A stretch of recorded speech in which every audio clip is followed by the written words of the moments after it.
Moi, je m'intéresse à la sémiologie clinique, je suis interniste, et vous comprenez pourquoi, c'est parce qu'on a une activité diagnostique. Je m'intéresse également à la médecine factuelle, donc l'evidence-based medicine, et il y a un lien très fort entre les deux, en réalité, qui n'est pas évident quand on les appose l'une à côté de l'autre comme ça, mais les instigateurs de la médecine factuelle, donc Gayat, Sackett, étaient des cliniciens, et ils disaient que la démarche de prise en charge des patients démarre avec l'examen clinique, sous réserve qu'on soit capable de le réaliser correctement et de l'interpréter correctement. Et quand je faisais mes études de médecine et qu'on me disait tel signe est fréquent dans telle maladie ou rare dans telle maladie, je ne comprenais pas ce que ça voulait dire. Et quand on me disait tel signe est très en faveur de telle maladie ou en défaveur de telle autre, je ne comprenais pas non plus parce que ce n'était pas quantifié, ça ne permettait pas de hiérarchiser finalement la valeur d'information qui était apportée par chacun de ces éléments cliniques. Donc ça, c'était la remarque introductive. Vous remarquerez peut-être, si vous êtes attentif, que j'ai un petit peu modifié par rapport au titre qui est annoncé, celui que j'ai indiqué dans la diapositive, puisque je crois que dans le titre de la conférence, c'est les meilleures valeurs prédictives positives et négatives. Et je vais essayer de vous faire comprendre pourquoi j'ai choisi de mettre les meilleurs rapports de vraisemblance positifs et négatifs, en commençant par quelques éléments de sémiologie quantitative finalement dans mon propos. Donc c'est des choses que vous connaissez, je vais aller relativement vite, mais elles sont importantes pour comprendre la suite, c'est-à-dire la substance de mon intervention. C'est des choses qu'on nous enseigne quand on est en première et en deuxième année de médecine, ces notions de sensibilité, spécificité, valeurs prédictives positives ou négatives, et puis qu'on oublie de nous rappeler au moment où on fait la sémiologie clinique finalement. Et donc en France en tout cas, l'enseignement de la sémiologie clinique est découplé finalement d'une estimation précise et informée des résultats de la recherche de la valeur des signes. Or, comme je vous le disais tout à l'heure, cette sémiologie clinique, elle est importante. Les éléments qui sont recueillis à l'entretien ou à l'examen physique, ils nous servent, à moi interniste, à vous médecins anesthésistes réanimateurs, pas dans le même ordre. Pour vous, c'est tout d'abord des éléments pronostiques que vous attendez de l'examen clinique, la gravité de la situation, son urgence, donc quelle est la gravité du problème de santé aiguë. Vous êtes intéressé également par la réserve fonctionnelle du patient, et puis enfin, par la probabilité des hypothèses diagnostiques. Moi, en tant qu'interniste, en général, j'ai des patients stables, les urgentistes font bien leur travail, et donc ce qui m'intéresse, c'est d'abord de faire un diagnostic, et puis de savoir, de préciser un petit peu le terrain et la gravité des problèmes chroniques du patient. Et donc, vous voyez qu'on a finalement, on utilise de façon un petit peu différente ou dans un ordre de priorité différent les signes, mais dans tous les cas, ce qu'on cherche à faire, c'est à rationaliser à partir de cette estimation pronostique et diagnostique que l'examen clinique permet, rationaliser notre prescription d'examens complémentaires pour aller plus loin dans le diagnostic ou dans l'estimation pronostique, et puis notre traitement. Et en fait, comment ça se passe? Eh bien, nos hypothèses diagnostiques, par exemple, et on peut dire la même chose pour les hypothèses pronostiques, elles ont une probabilité qui, comme toute probabilité, va de 0 à 1. Et en fonction de cette probabilité, eh bien, on va coupler une décision, une action. Quand la probabilité d'une hypothèse est négligeable, ce qu'on fait, c'est qu'on la met de côté et on n'envisage plus que les autres qui sont en concurrence. Quand la probabilité devient très forte, en revanche, on accepte cette hypothèse comme expliquant le tableau clinique et on fait le traitement qui correspond. Et il y a des valeurs seuil entre les deux, qu'on appelle seuil de traitement et puis seuil de test. Pourquoi? Parce que seuil de traitement au-dessus, quand la probabilité d'une hypothèse dépasse le seuil de traitement, eh bien, je débute le traitement qui correspond. Et quand la probabilité d'une hypothèse passe en dessous du seuil de test, eh bien, j'arrête de faire des tests pour modifier sa probabilité. Je cesse de la considérer, j'arrête de la tester. Et donc, quand la probabilité est forte, quand on est au-dessus du seuil de traitement, on traite. Quand on est en dessous du seuil de test, on laisse l'hypothèse de côté. Et quand on est entre les deux, eh bien, c'est là où on doit continuer à aller chercher de l'information pour continuer à faire évoluer la probabilité de l'hypothèse avec comme objectif soit de la faire monter au-dessus du seuil de traitement, soit de la faire descendre en dessous du seuil de test. Et ces éléments d'information supplémentaires, ça sera des nouveaux éléments cliniques que je vais aller chercher avec un examen clinique dirigé, ou bien des examens complémentaires appropriés que je vais prescrire, et tout ça en fonction de la valeur d'information, de l'impact qu'ils auront sur la probabilité diagnostique ou pronostique que je sais qu'ils auront. Et en pratique, donc, une nouvelle information, une nouvelle donnée clinique, un résultat d'examen complémentaire est intéressant s'il fait passer la probabilité d'une de mes hypothèses de travail au-dessus du seuil de traitement ou en dessous du seuil de test. Alors, il y a des cas de figure où une nouvelle information va me rendre certain que l'hypothèse est fausse ou certain qu'elle est juste. C'est des situations exceptionnelles, mais qui sont intéressantes parce qu'elles sont caricaturales et elles permettent de comprendre.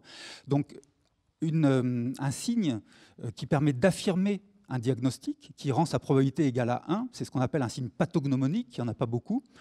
L'exemple classique, c'est le signe de Köplik dans la rougeole, donc ces petites taches blanches qu'on a à l'intérieur des joues avant la fièvre, avant l'éruption cutanée, donc qui permet de faire un diagnostic précoce de la maladie et d'isoler le patient et d'éviter la contagion. On sait que c'est une maladie extrêmement contagieuse, donc c'est un signe précieux.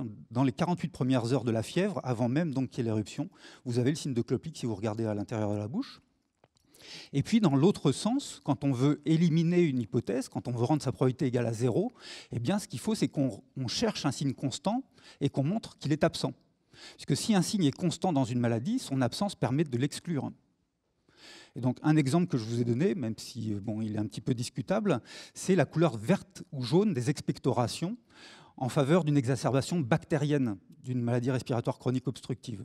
Autrement dit, à chaque fois que la surinfection d'une bronchite chronique est bactérienne, les crachats vont changer de couleur, ils vont devenir vert ou jaune. Et donc, par contraposition, si les crachats sont blancs, je sais que ça n'est pas une surinfection bactérienne, donc je peux m'affranchir de mettre des antibiotiques. Malheureusement, la plupart des signes cliniques, comme la plupart des tests diagnostiques d'ailleurs, ne permettent pas à eux seuls d'affirmer ou d'exclure un diagnostic. Et c'est là où la sémiologie quantitative intervient, puisqu'elle va nous permettre de quantifier, de préciser la valeur d'information qu'apporte chaque nouvel élément de l'examen clinique ou chaque résultat d'examen complémentaire, et de dire comment, en fonction de cette nouvelle information, évolue la probabilité de mon hypothèse. Et les indices qu'on utilise pour quantifier la valeur de ces nouvelles informations, elles sont déduites, calculées à partir du tableau de contingence qui fait le lien entre la présence, l'absence d'un signe, puis l'absence ou la présence d'une maladie. Donc là, vous avez en colonne le statut... Ouais, non, on voit pas. Donc vous avez en colonne le statut malade ou non malade, et puis en ligne, la présence ou l'absence du signe, et ce qui permet de distinguer 4 cases. Les vrais positifs qui sont les malades chez qui le signe est présent, les vrais négatifs qui sont les non-malades chez qui le signe est absent, et puis vous avez des exceptions. Vous avez les malades chez qui le signe est absent qui sont des faux négatifs, et puis des non-malades chez qui le signe est présent qui sont des faux positifs.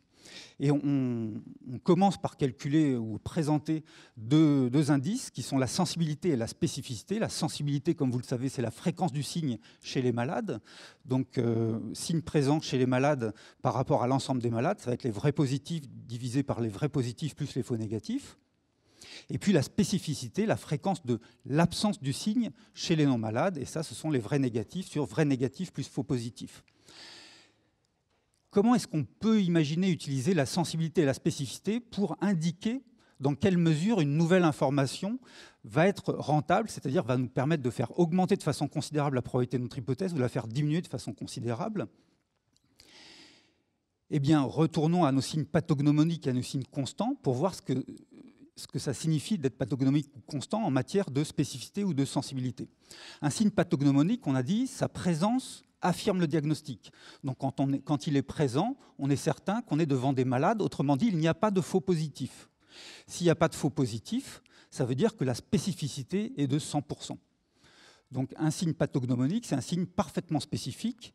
Et par passage à la limite, d'une certaine manière, un signe très spécifique va être utile pour faire monter la probabilité de mes hypothèses quand il est présent. Et ça, il y a un acronyme anglo-saxon qui permet de le retenir. Un signe très spécifique, SP, lorsqu'il est présent ou positif, P, augmente la probabilité to rule in, donc c'est SPIN. Un exemple, c'est l'artériopathie oblitérante. Je vous le redonnerai avec des éléments de quantification tout à l'heure. Donc, quand les pouls sont abolis, les pouls distaux, tibial postérieur et pédieux, la probabilité qu'il y ait une artériopathie oblitérante chez votre malade augmente de façon considérable, sans que ce soit une certitude. Et puis, dans l'autre sens, les signes constants, ceux dont l'absence exclut le diagnostic, eh bien, ce que ça signifie, c'est qu'il n'y a pas de faux négatifs, et donc que la sensibilité est de 100%. Un signe constant, c'est un signe qui est parfaitement sensible. Et donc, par passage à la limite encore, l'absence d'un signe très sensible va être intéressante parce qu'elle va nous permettre de diminuer de façon considérable la probabilité de notre hypothèse et probablement suffisante pour cesser de la considérer dans notre éventail d'hypothèses actives. Donc de la mettre de côté. Là encore, il y a un acronyme, SNOUT, un signe très sensible lorsqu'il est absent ou négatif, diminue la probabilité de la maladie, SN, N-out, SNOUT. Et l'exemple que je vous donne, c'est devant une dysphagie. La question d'une angine, enfin l'hypothèse d'une angine est très peu probable en l'absence de fièvre parce que la fièvre est quasiment constante, c'est pas du 100%, mais elle est quasiment constante en cas d'angine. Donc s'il n'y a pas de fièvre, il n'y a probablement pas d'angine. Donc ça, c'était des cas un petit peu caricaturaux où la sensibilité ou la spécificité était très très élevée. Et là, on comprend dans quelle mesure ou quelle valeur d'information va avoir notre signe. Mais quand on a un signe qui n'est ni très sensible, ni très spécifique, ou ni parfaitement sensible, ni parfaitement spécifique, comment est-ce qu'on quantifie l'impact sur la probabilité des hypothèses? Eh bien, c'est là où on introduit habituellement les valeurs prédictives qui nous font envisager le problème dans le sens où il se pose en clinique, c'est-à-dire devant le signe, quelle est la probabilité de la maladie, ou devant l'absence du signe, quelle est la probabilité que la maladie soit absente. Sensibilité et spécificité, c'est dans l'autre sens. Valeur prédictive positive pose la question dans le bon sens. Valeur prédictive positive, fréquence des malades parmi les positifs. Donc c'est vrai positif sur vrai positif plus faux positif. Et si on devait traduire ça en matière de sensibilité et de spécificité, parce que c'est souvent ces indices-là qui sont présentés dans les articles, eh bien on voit qu'il faut en plus introduire la prévalence ou la probabilité pré-test. Parce que sensibilité et spécificité, ce sont des probabilités conditionnelles, conditionnées à l'hypothèse de la présence ou de l'absence de la maladie. Et donc, si je veux avoir les vrais positifs, eh bien, c'est la probabilité d'être malade multipliée par la probabilité d'être positif si on est malade. Donc, les vrais positifs, c'est probabilité fois sensibilité. Et puis, on peut faire la même chose pour chacune des 4 cases. Et vous voyez que la valeur prédictive positive, elle a une expression qui est relativement complexe. Prévalence ou probabilité pré-test fois la sensibilité divisé par la même chose, plus 1 moins la probabilité pré-test fois 1 moins la spécificité, donc c'est relativement complexe. Et ça fait intervenir P, la probabilité pré-test, qui va être différente d'un contexte à un autre. Autrement dit, ces valeurs prédictives positives ou négatives, ça va être la même chose. Quand elles sont présentées dans les articles, elles ne sont pas directement extrapolables à votre contexte et encore moins aux patients individuels que vous avez face à vous. Donc la question est posée dans le bon sens, mais la réponse qui est apportée n'est pas utilisable dans un nouveau contexte, dans un contexte différent de celui dans lequel elle a été produite. Et c'est pour ça que je préfère m'appuyer sur les rapports de vraisemblance quand j'estime la valeur informative des signes cliniques. Et ça, la même chose vaut d'ailleurs pour les tests diagnostiques. Le rapport de vraisemblance, c'est la fréquence d'un résultat, positif ou négatif, chez les malades, divisé par la fréquence du même résultat chez les non-malades. Donc il y a un rapport de vraisemblance positif, un rapport de vraisemblance négatif. Rapport de vraisemblance positif, c'est la fréquence de la présence du signe chez les malades, divisé par la fréquence de la présence du signe chez les non-malades. Présence du signe chez les malades, sensibilité. Présence du signe chez les non-malades, c'est 1 moins l'absence du signe chez les non-malades, c'est-à-dire 1 moins la spécificité. Donc rapport de vraisemblance positif, c'est sensibilité divisé par 1 moins la spécificité. Plus il est grand, plus la présence du signe est en faveur de l'hypothèse. À l'extrême, quand vous avez un signe pathognomonique, la spécificité est égale à 1. Du coup, le dénominateur s'annule et on a un rapport de vraisemblance qui est infini. Le rapport de vraisemblance négatif, c'est un petit peu la même chose, mais vous remplacez positif par négatif. Donc, fréquence de l'absence du signe chez les malades. Fréquence de l'absence du signe chez les malades, c'est 1 moins la fréquence de la présence du signe chez les malades. Donc, 1 moins la sensibilité. Et en dénominateur, la fréquence de l'absence du signe chez les non-malades, c'est la spécificité. Plus il est petit, plus proche de 0, plus l'absence du signe est en défaveur de l'hypothèse, et à l'extrême, dans le cas des signes constants, où la sensibilité est égale à 1, 100%, eh bien, vous avez un rapport de vraisemblance négatif qui est égal à 0.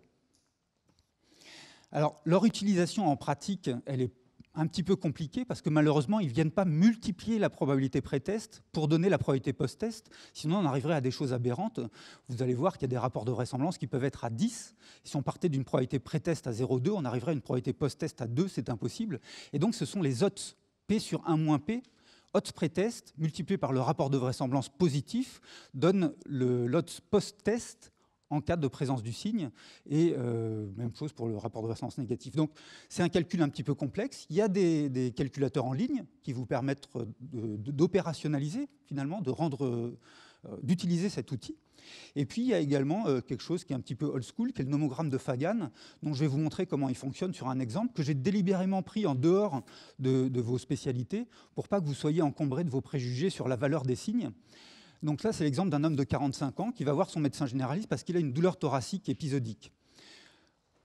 Chez un homme de 45 ans, sans avoir d'autres informations, des douleurs thoraciques épisodiques comme ça, on va dire que la probabilité pré-test, la prévalence finalement de la maladie devant ce tableau clinique est de 25%. Comment est-ce que ça évolue? Si on pose la question au patient, si on lui demande « est-ce que vous êtes diabétique ?», il nous répond soit oui, soit non. Eh bien, on a des tables qui nous donnent les rapports de vraisemblance de différentes informations dans le cadre de l'hypothèse d'une maladie coronaire chez un patient qui a des douleurs thoraciques épisodiques. Donc, vous voyez que les antécédents apportent de l'information. Avoir un antécédent d'infarctus a un rapport de vraisemblance positif, donc ça augmente la probabilité qu'il s'agisse d'une maladie coronaire. A contrario, la majoration inspiratoire, c'est un rapport de vraisemblance positif inférieur à 1. Donc, si sa douleur est majorée par l'inspiration, eh bien, ça réduit la probabilité qu'elle soit coronaire. Et donc, le diabète, il est là. Donc, si le malade nous répond « je suis diabétique », le rapport de vraisemblance positif qui correspond, il est à 2,3. Et donc, soit vous allez sur les calculateurs en ligne pour savoir ce que ça donne en probabilité post-test que d'avoir une probabilité pré-test à 25%, un rapport de vraisemblance positif à 2,3, soit vous utilisez le nomogramme de Fagan, que je vous ai mis ici et que vous pouvez trouver partout, que vous pouvez avoir dans votre poche, si comme moi vous n'avez pas de téléphone portable. Eh bien, sur la première colonne ici, on met la probabilité pré-test, donc 25%. Sur la deuxième, on met le rapport de vraisemblance, positif en l'occurrence, 2,3. On lit les deux et on a la probabilité post-test qui est indiquée par l'extrémité du trait qui lit les deux, c'est-à-dire ici 43%. Autrement dit, apprendre que le patient de 45 ans, l'homme de 45 ans qui a ces douleurs épisodiques est diabétique, augmente de façon considérable la probabilité que ce soit une maladie coronaire à l'origine, un angor finalement. A contrario, apprendre qu'il n'est pas diabétique, qu'est-ce que ça a comme impact sur la probabilité? Donc rapport de vraisemblance négatif à 0,9, je fais la même chose, j'ai 25% en probabilité pré-test, 0,9 en rapport de vraisemblance. Je lis les deux et je lis ma probabilité post-test qui est à 23%. Donc, apprendre que le patient n'est pas diabétique ne change finalement pas grand-chose à la probabilité que sa douleur soit un angor. Donc, une information très différente qui est portée par la réponse positive ou la réponse négative, par la présence ou l'absence, apprendre que le patient est ou n'est pas diabétique. Et ça, ce n'est pas forcément intuitif. Et notamment le fait que apprendre que le patient n'est pas diabétique, ça ne change rien finalement à la probabilité que ce soit une maladie coronaire. Ce n'était pas forcément évident. On aurait plutôt tendance à penser que ça réduit l'hypothèse, la probabilité de façon relativement considérable. Donc j'en ai terminé avec les rappels sur ce que sont les rapports de vraisemblance, pourquoi ils me semblent intéressants, et je les utilise ensuite pour vous présenter un certain nombre de signes qui ont un intérêt diagnostique, soit parce qu'ils ont un rapport de vraisemblance positif élevé, soit parce qu'ils ont un rapport de vraisemblance négatif bas. Et de façon un petit peu conventionnelle, on dit qu'un rapport de vraisemblance positif est élevé quand il est supérieur à 5 et bas quand il est inférieur à 0,2.